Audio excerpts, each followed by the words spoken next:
Good morning, everyone. Good morning.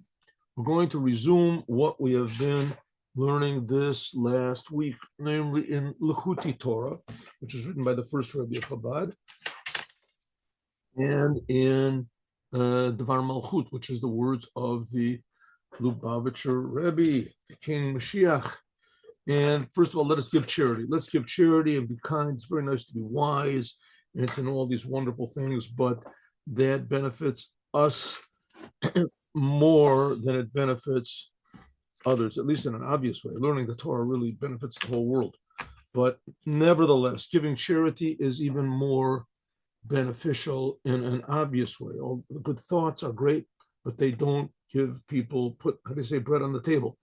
Let's give charity. That's why we're here, to look around and see what has to be, what's lacking, and try to fill that lack in the world. Now, we talked about before the idea of holy, and this starts off the sentence in our Torah portion, which God says, "And I will be made holy inside of the Jewish people." I will be made holy inside of the Jewish people. So the Rebbe said, what does it mean inside of the Jewish people? What does it mean inside of the Jewish people? And what does it mean to make God holy? What does that mean? What does it mean that God is holy at all? What does it mean holy? So up to now, the Rebbe has explained that what holy means is a reality. Holiness is reality, but not the reality that we're experiencing. What we're experiencing is a very, very watered down, concealed type of reality. This doesn't seem to make any sense because, I mean, we're real. Here we are. We exist. Here we are. How can we say there's greater reality? Maybe flying saucers or something. All the flying saucers and even the angels are in the same sort of reality as we are. And even that's different. The angels realize what the creator is. The angels realize that they're being created to various degrees, and to the degrees that they realize that they're being created, that's the reason and their motivation for saying holy, holy. The angels say that God is holy. So the angels, they're declaring that God is holy. So it must be that God is holy. What does it mean as holy? That God's reality is removed from theirs. Is removed from theirs. There used to be a thing in the world called kings. I think nowadays that maybe the closest thing you can come to now is kings like rock and roll stars or something. People say, I was in the same room as these are movie stars. I was in the same room. I saw him on the street. I said hello. He said hello back to me. Oh, it's like, who am I? I, in my little world, have an influence on, 10 people, my family, whatever. And this person has an influence. He stands up. 20 million people watch him. 20 billion people watch him, right? 20 trillion people. This is a real man. Everybody's watching him. He said, what am I, a little nothing? Or maybe rich people, right? I saw him. It's the same thing. It's like more real than we are. So it's hard to believe, but in fact, the only way we can possibly even connect to this is by belief. You have to believe because you can't see God. But the angels, they do see godliness. And we don't see it so much unless we really attune ourselves to seeing it. They say that the Japanese pilots, I don't know if this is true or not, in World War II, they trained their pilots to see the stars in the daytime so that they could navigate. The stars are still there, just that they're blocked out by the sunlight. So somehow they trained them that they could see the stars.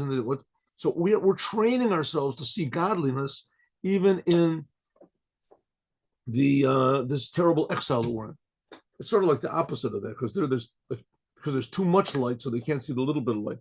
Here it's the exact opposite, because there's very little light, as we can't see the big light, which is godliness. In any case, holiness means real reality. And the reason I'm saying 3 times is because we don't have any idea what it is, but there's some angels that do realize. They say holy once. God is like one time removed from them. and then the God's reality. And there's other angels that say 2 times holy. There's other angels that say 3 times holy. God is, but it says by Isaiah that he saw these angels and they're standing above God. Why? Because the main desire of these angels, we're learning from the book which is called Likuti Torah. And one second, which page are we on? We are on page now, Lamed Beit in Vayikra, Lamed Beit in the book of Vayikra. Okay, so Lamed Beit, Amud Beit. There's 4 amudim here. There's 4 amudim. So here we go. This is why, because the angels, their main desire, that's what Isaiah says, Ra'iti at Hashem sitting on his throne, namely that, sitting on his throne. Let's make this bigger. One second. Why am I crouching around here? There we go. That's what Isaiah said. So I saw God sitting on his throne, and the angels were sitting on his throne, and where was I? It was just there.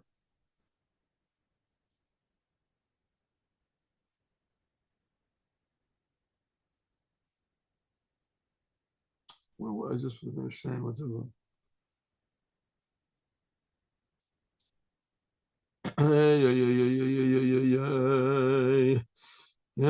One second. That's what the angels say. Okay. That's what the angels were saying, holy, that God is holy. What does it mean that these angels have only one desire, namely to be included, the angels which are in the world of Bria, which that's the closest dimension to godliness.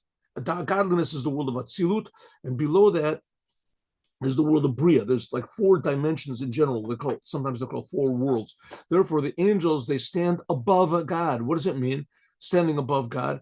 That how can it be possible that they're saying they're standing above God? Because Isaiah said that he saw God sitting on a throne, and the angels were standing above him. So let's get this thing over here, like this. Oh, and the angels were standing above him. That's what Isaiah said. Now, how can it be the angels are above God? They're above this one name of God, this aspect of God, how God comes into the world. This is the aspect of God's kingship. Right? God has personality. In addition to God being totally above any limitation, and it's blasphemous to say that God has a face or a personality. But on the other hand, the Torah is filled with it, that God does have a face. Right? And he has a personality, and he spoke to Adam, he spoke to this, he created the world in this exact fashion. That's Isaiah said he saw the angels standing above God. And he says, Isaiah, Yeshaya, the prophet, he didn't perceive the aspect of God's kingship as it is above. He saw it as it was sitting in its throne, so to speak, as God's godliness was coming down into the world. That's the big letter Daled in the word God, Echad, Shem Echad. But he didn't get the essence, the big Daled as it was. Isaiah couldn't grasp this at all. Rak Hasagato, the understanding of Isaiah was only in God's kingship as it comes down into the worlds. That's what it means. It was sitting in the throne. That's what it means. I saw God and he was sitting on his throne. What does it mean sitting on the throne? When you sit down in a chair, you come down. So this is how God is, so to speak, coming down from his infinite oneness into a lower aspect of oneness.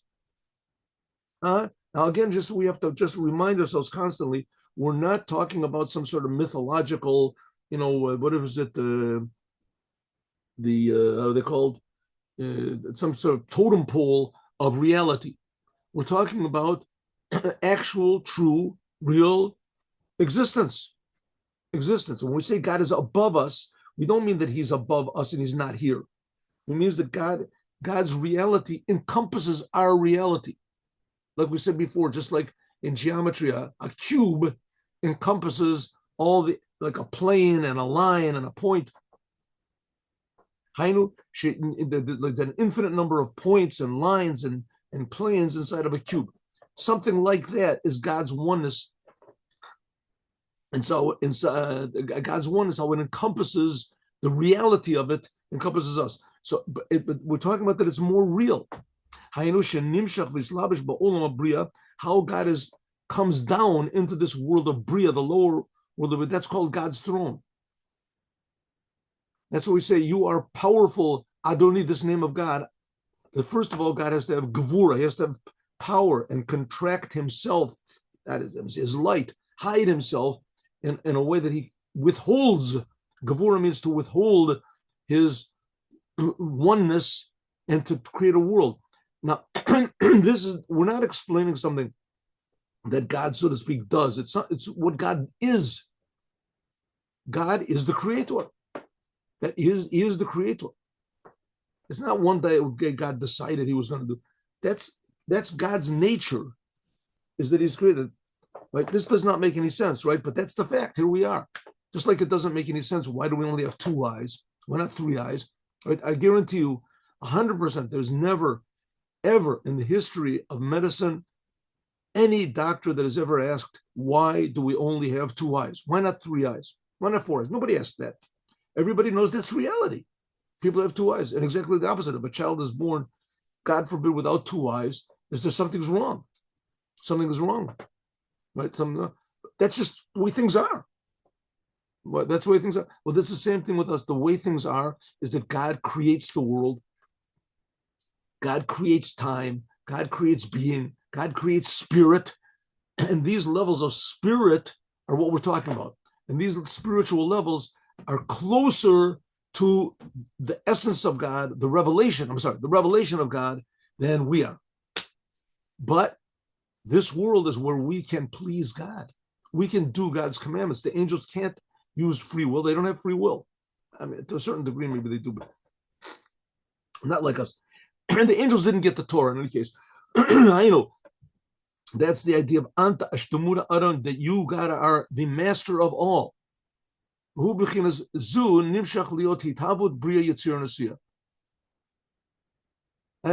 like what physicists, Einstein and those people, what are they trying to do? They're trying to discover the truth. They're not trying to invent the truth. They're trying to discover the truth. If what they say is not true, it means they invented something. Right? They say that the natives, whatever, when in China, I don't know if this is true, when there was an eclipse of the sun, so they would go out and pound on pots and pans to make it go away. And if they pounded long enough, it would go away. So does that mean that pounding on pots and pans has anything to do with the sun? Well, I mean, it's better than anything else. You know, the sun is very beneficial and it gets covered over. That's very scary. So you pound on pots and pans and it goes away. Is that true? It's not true. It's not true, but it works. It works. The same thing, it could be that all these theories and things like that, maybe they work, but they're not true. Right? They're not true. And they won't last for long because eventually the truth will be revealed. So this is the truth. It could be the other religions and things like that. They work for a while.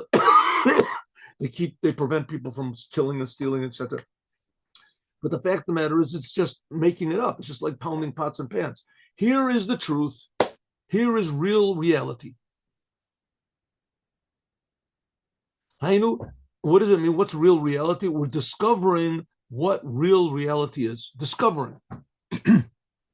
Just like every human being has to discover meaning in life. It's there. It's waiting for us. Meaning.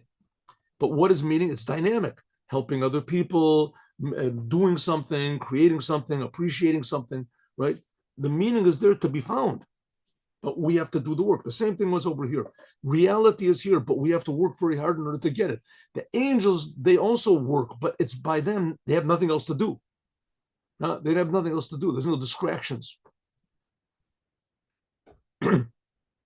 Right? The mother angel doesn't say to his son, will you start screaming out to God? He said, no, I can't. I'm watching this program on television. There's no such thing. I'm distracted.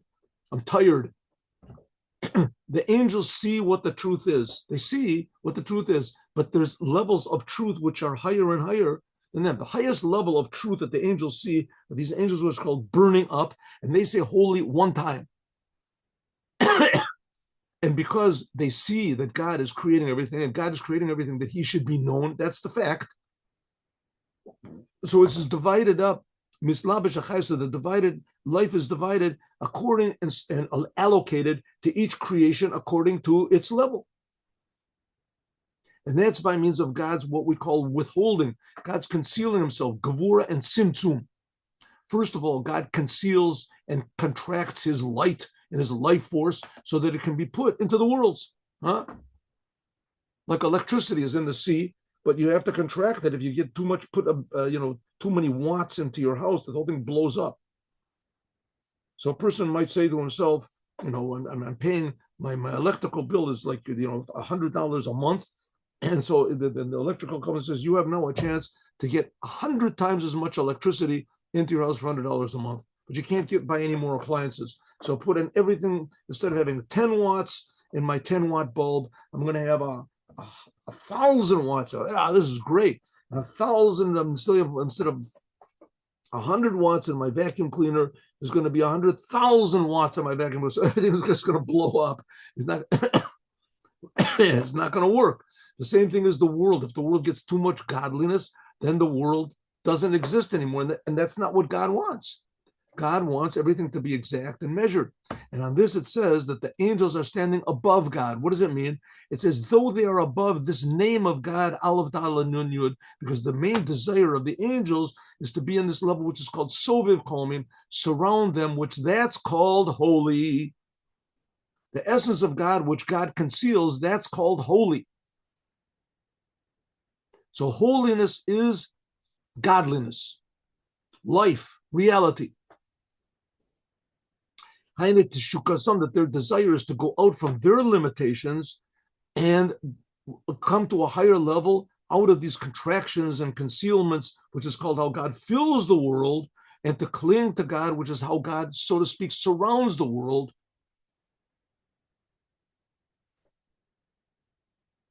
And because their desire is there, so it's as though that they are there. That's what it means, that the angels are standing above God. They're standing above this name of God, namely that they're standing above God, the aspect of God that's being contracted and concealed, and etc. How God conceals himself, the little bit of godliness which comes into them. That means the desire is to get to the level of Soviv Kolmim. And that's what they say, one time holy. Huh? Okay, what do we have to do? What's this got to do with us? Man is a small world. Every human being is what do they call it? A microcosm. That's the right word. Microcosm. I guess cosm is like the cosmos, right? So it's every human being is a small world, especially the Jews. And every Jew also has these three levels of the types of angels we talked about. And that's the first type of angels. That's the seraphim, that they say one time holy because they're close to God. They are closer to the true reality, but they realize that it's totally above them. So they say holy one time. Their desire is to be close to the oneness of God, close to ultimate reality. That's like fire, right? There's 4 elements: fire, air, earth, and water. And so each one of them is heavier than the other. Earth is the heaviest, it sinks down. Above that is water, which it floats up. Above that is air. Above that is fire. That corresponds to the 4 worlds. The lowest of them is this physical world, Asiya. Above that is the world of Yetzirah. Above that is the world of Bria. And above that is the world of Atzilut. So it says these angels, they're like the world of fire. That's the angels which are fire. They desire to be included in the world of fire, which that's Atzilut. Also, so the same thing is with us. Our natural human soul is composed of these 4 elements. Somebody's here. What did I do? There, okay, good. Oh, Herschel, shalom. I just saw you were waiting. I'm sorry to keep you waiting. Okay, that is, 1 second. Next page.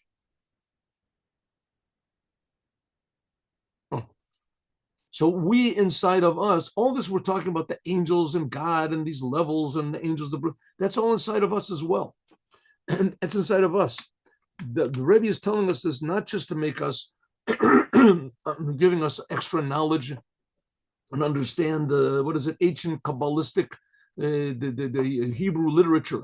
The Rebbe is trying to activate us that we should be like the angels. It says also that our natural soul has these 4 levels of Bria, Yetzirah, Atzilus, etc. That's like earth, air, fire, and water. And also our godly soul also has these 4 elements. Our godly soul. Now, what's the godly soul? Let's talk about this. Here we go. Our godly soul also has this. What is the godly soul? Spiritual for godly soul. Okay. The animal soul, the natural soul, gets interested in reality, which is nature. The godly soul also is interested in reality, but by the godly soul, it senses that reality is really God, the creator. The godly soul senses that there's a creator, and the godly soul senses that this world is transparent. This world is just a creation, and it's here for a reason. That's what the godly soul, only Jews have this godly soul. This godly soul is not concerned with myself, the godly soul. The godly soul is concerned with what does my creator want from myself. Right? The godly soul sees that myself and my interests, etc., that's just a veneer. It's just transparent. It's a vessel for which I can use in order to serve the creator. That's the godly soul. But the godly soul has to be aroused. It has to be aroused. So the godly soul is interested in God. It's interested in reality, in truth. Okay, so it says there's these 4 foundations. The foundation of water, that's in the mind. The foundation of fire is in the heart. The heart. So in some ways, in order that these 4 elements should be, properly mixed in our reality, it's not the same in everyone. There are some people that are more fiery. Some people are more like water, more intellectual. Some people are more emotional. That's like fire. And some people have this is like flames. The flames are glowing and burning, that the fire is in them in a revealed way. But sometimes there are flames, there are coals that the flames are just glowing inside of them. There is not such a big fire burning. That's like people who are more intellectual. Then there's people who are more emotional. They have one spark which is concealed. But Im calls that nevertheless, since that in any case, every single Jew has the spark of fire inside of them for godliness, is b'chazaka, it's there. Azai then who mitlahet. I'm sorry. I skipped a word. Therefore, if you make wind, you blow. There's a bellows. You blow on this spark, which is hidden inside of the heart of every Jew. Then it will start to flame up in a revealed way. Similarly, it's also the godly soul. The godly soul of every Jew, it has inside of it the foundation of fire. And this fire is in the depths of the heart of every Jew. And it can become dominant in a revealed way, just like glowing coals and flaming coals.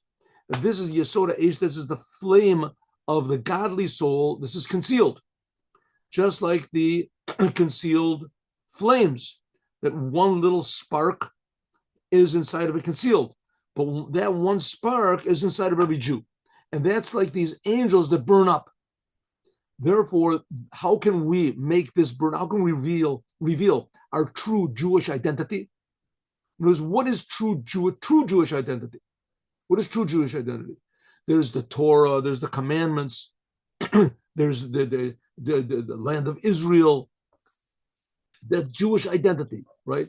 But that's only expressions of Jewish identity. What's the essence of Jewish identity? What's the Jewish identity? Love, a flaming fire of love for God in every Jew. Every Jew might express it a little bit differently, But how can we arouse it? That's what Judaism is. That's what's happening in the world now, right? This anti-Semitism going on. It's like a bellows that's blowing on the Jewish people and saying, right, well, I'm a Jew. What does it mean? Oh, I hate you. Why? Because you're a thief. I'm not a thief. What are you talking about? Because you stole the land of Israel. I live in Boston. I didn't steal anything. What are you angry at me for? Right? I hate the Jews. All of a sudden, it's blowing on them. What is this Jew? What does it mean that I'm a Jew? What is it? Why do they hate Jew? It's coming. It's like a bellows blowing on the Jewish people, and suddenly it's coming to arouse this godly soul. Could it be God really exists? Could it be that God really, right? You start reading, you know that the Arabs, the Hamas, whatever, they just shot at us like, what is it, 600 missiles, Iran, 600 huge missiles they shot at us, what is 300, whatever, and they didn't do almost any damage. That's a pretty big miracle. You know that the Hamas, they shot at us 30,000 missiles just after October 7th. So they didn't do anything. Start to think, wow, maybe God really exists. Maybe, what is this? What's going on over here? How are the Jewish people here? And you start, all of a sudden, it just starts to arouse. Maybe God really exists. Maybe God is really creating everything. Maybe the Torah is true. Maybe God really did choose the Jewish people. Maybe we are the chosen people. Maybe God really cares about the whole world and we're here to fix up the whole world. Maybe, and starts to little bit by little, then mitlahed, the soul starts to, to flame up. Umitpashet begachelet, begilui, in a way that's revealed. And that's what's called the godly soul. The godly soul, it has to flame up this little spark, like the angels do. They spark up what for reality. The angels are burning up for reality. There really is a creator, and he really is creating me from pure love. And he really is concealing this fact so that I should burn up to him. Every single Jew feels this. That God is really creating the whole entire world. Everything in it, with all the people in it, with all the animals, right? You're an animal lover, God creates the animals. You're a people lover, God creates the people. Right? You love whatever you have a desire, a love for anything in the world. You want justice, you want freedom, you want brotherhood. God is creating the whole business. God is ultimate real reality. Therefore, we should do with all these things what God wants, but you have to be excited. That excitement exists in every Jew. And it's revealed by means of menapchimbo, by blowing on it. But here the Rebbe is saying the way to blow on the godly soul, yes, the world gives us hints, but the main thing is to start to think. Think. Use your mind to think. Does God really exist? Is this stuff really true? Am I really being created? Why don't I feel it? Maybe I don't feel it because I'm not even looking for it to feel it. Who calls Seder at the field? This is the whole order of prayer until Kriya Shema. You have to buy yourself, like I said so many times, buy yourself a Jewish prayer book. Buy yourself a Jewish prayer book and see a genuine Jewish prayer book, what they call Orthodox Judaism. Look, buy a genuine prayer. It doesn't make Sephardi, Ashkenazi, the Chabad, what is it, the Litvish. It doesn't make any difference. Every single prayer book is basically the same. You have preparatory prayers and praises of King David. Then you have blessings, which were written by the men of the Great Assembly, until you say Shema Yisrael. And understand the words, translate the words of your prayer book. A lot of times they're translated already. But it works better if you don't read the English. If you read the Hebrew and translate the Hebrew so that you know what you're saying. It's better if you pray in Hebrew. Because the English sometimes is not, English was not designed to be used for talking about God.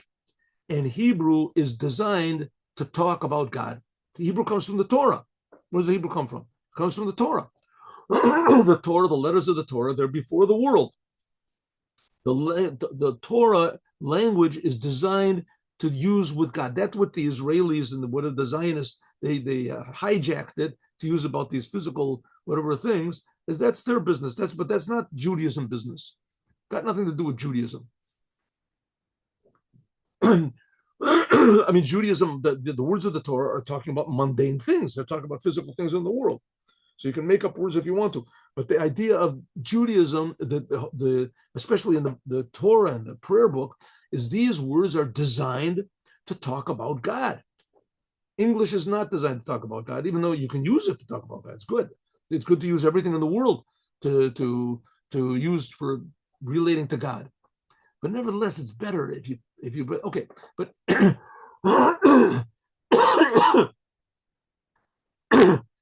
to get a prayer book, understand what the words are, try to understand what King David was saying. Then you start getting excited about God like King David. Understand what the men of the great assembly were saying. That's like in the beginning of the second temple. Then you'll start to love God like the men of the great assembly did. And then after that, you can start getting excited. You start to realize how excited they were about God. And they were excited about God for the basic same reason why the angels are burning up to God. You start to think and contemplate on the greatness of God, the reality of God, how it is that God spoke and the world came to be, how God just said one word and everything existed. That this thinking about this in prayer, not that, and also the main thing is not to think that God did it. God is doing it right now. God is creating you right now. He's creating me right now with every single instant. When you start to feel that and think about it, you start to realize, wow, what is God? Where do I come from? What is real reality? Until you start to love God, what's called b'chol levavecha, with all of your heart.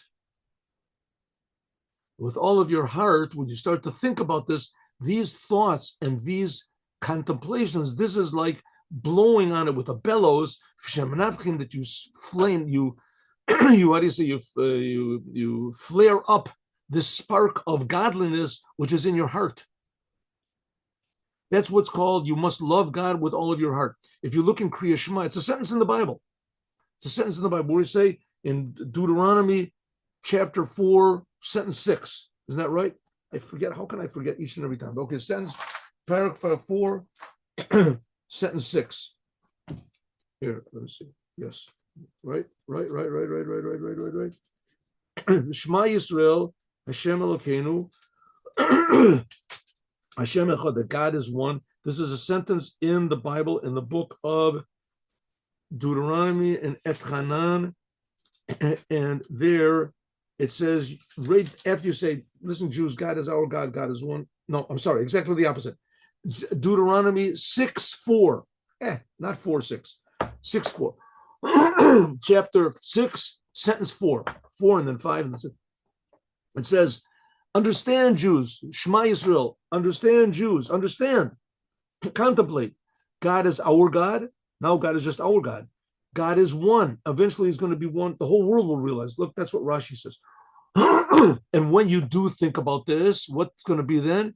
You will love God with all of your heart, with all of your soul, and all of your might. You will love God with all of your heart and all of your might. You'll have a tremendous love inside of your heart. And that's what it means, I will be made holy inside of the Jewish people. What does it mean, inside of the Jewish people? The inside, inner point of Jewish identity is this inner point inside of the heart of every single Jew that will flame up. Inside of the inner point of your heart, I will be made holy. The Jewish people will realize the real reality of God and how God is totally removed from our reality, but it's accessible to us, like the angels. They feel that God is real and that our feeling of reality is just getting a little tiny hint that maybe exists, but we can partake of God's reality. There's only one God, and God is everywhere.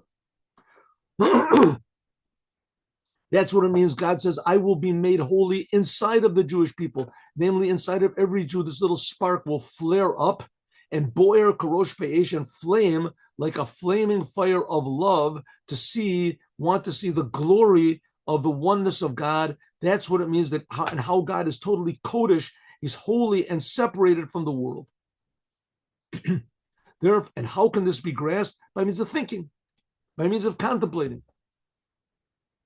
Am I really being created? Is that really me, everything I am, everything is just God is creating it right now. How can that possibly be?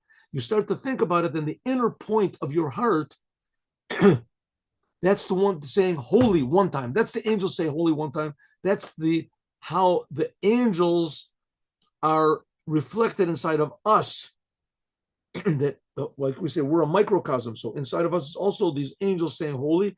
That's the godly soul, the desire to come closer and closer and to reveal God. Okay, that's okay. That's saying God one time. But then there's another group of angels, and they say there's the second group of angels. They're in a lower level, and they say holy, holy. They say 2 times holy. The idea of the first being holy, this is going from below to above. That's the burning up angels, that they want to be included in the oneness of God. They feel how great God is, and they want to leave the world and be included in God's oneness. Suddenly they realize this, wherever they are, is just a big fake out, and they want to be close to God. Closer to God. Huh? Which that we see all the time. People that are in sports to say, as I am now, I'm not going to make it. I am afraid and I am slow and I am this, but I'm going to work on myself so that I become fast. Because in order to do that, I have to work and sweat and this and miss out the meals and do all sorts of things to break away from my shell, so that I can become, the champion of the world in running and music and whatever it is. You have to change your nature. But they want to go out of themselves and get closer to the truth, the angels. That's one type of angels. They say holy one time, but there's another group. There's 2 more groups. Okay, this first group, that corresponds to what it says, that when you think about God, Shema Yisrael, Hashem Elokeinu, Hashem Echad, when you think about God, then you love God with all of your heart. That's wanting to go up. Your heart is only for God. Then there's another group of angels, the second group, and they say 2 times holy. They say 2 times holy. This is what, that they desire also to be godliness, but they want God to come down to them. Drawing God in the world. Why? Because the angels, which are called the burning up angels, this is to come closer, to leave God and to come to God's essence, to be totally surrendered. Mikol v'chol. But the second group of angels, and that's also inside of us, which we're going to talk about again, their thing is they want to draw God down from above to below. That's what they want to make godliness revealed in this world. How does that correspond to us? That's loving God with all of our soul. And what that means, and much more, we will talk about, discuss, and explain tomorrow. Okay.